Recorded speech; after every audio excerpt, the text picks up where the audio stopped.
Hello and welcome to the Friday, June 20th, 2025 edition of the SANS Internet Storm Center's Stormcast. My name is Johannes Ulrich, and this episode brought you by the Graduate Certificate Program in Penetration Testing and Ethical Hacking is recorded in Stockholm, Germany.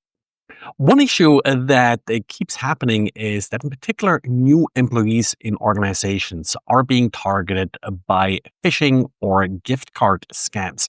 Chris Crowley, a SANS instructor, did set up a new Google Workspace, and pretty much within a couple of weeks, then started receiving phishing emails trying to target, luckily non-existing employees at that particular Google Workspace. These emails claim to come from Chris, given that he was, according to LinkedIn and such, the owner of that particular company.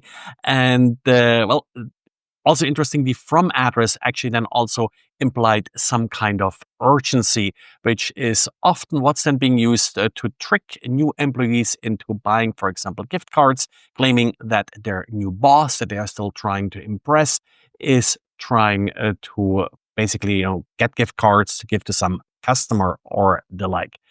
Definitely something that you want to include in awareness training early on, that particular new employees are specifically targeted by these sort of scams.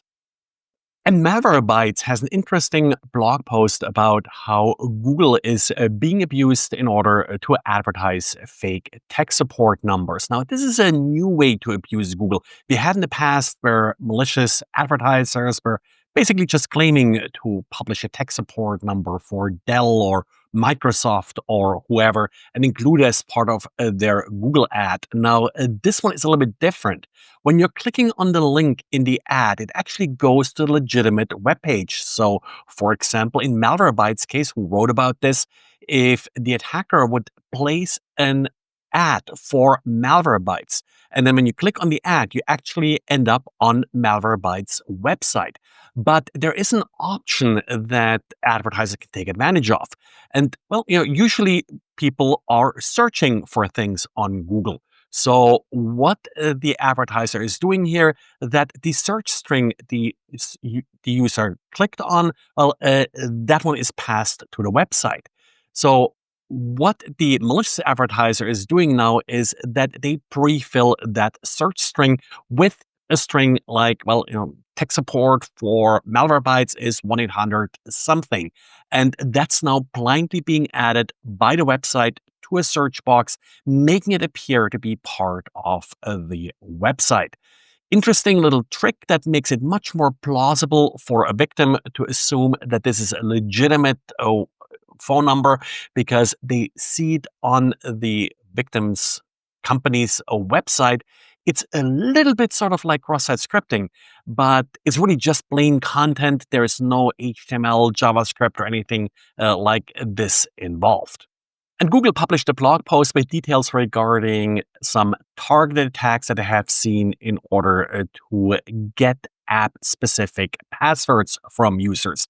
The problem, of course, we all have is, we all like to use two-factor authentication, but in some cases, two-factor authentication doesn't really work that well, for example, in some legacy email clients.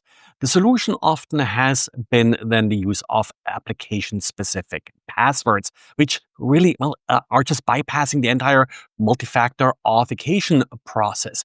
Now, the advantage of these passwords is usually that they're system-generated, so they're long random string, nothing the user picks. But, of course, this is not phishing resistant. What these attacks are doing is that they are claiming to be a legitimate application. One of them, for example, was called ms.state.gov to somehow fit into the profile of the targeted victim. That then tricks the user into obtaining a application-specific password and handing it to this malicious application, which in turn, of course, will use this application-specific password to then access the user's account, in particular email. One misconception often about these application-specific passwords is that, well, they're not really application-specific. They're application-specific for the application using the password, but often are providing access to the entire user's account, not just to specific server-side applications. A better option here, of course, is typically OAuth, but in general, even with OAuth, you have similar issues where users may provide OAuth credentials to malicious applications. So definitely review any applications that are linked to your account, either with application-specific passwords or OAuth credentials from time to time. Well, and that's it for today. Thanks for listening. Don't forget, it's still time to register for SANS Fire. So thanks, and talk to you again on Monday. Bye.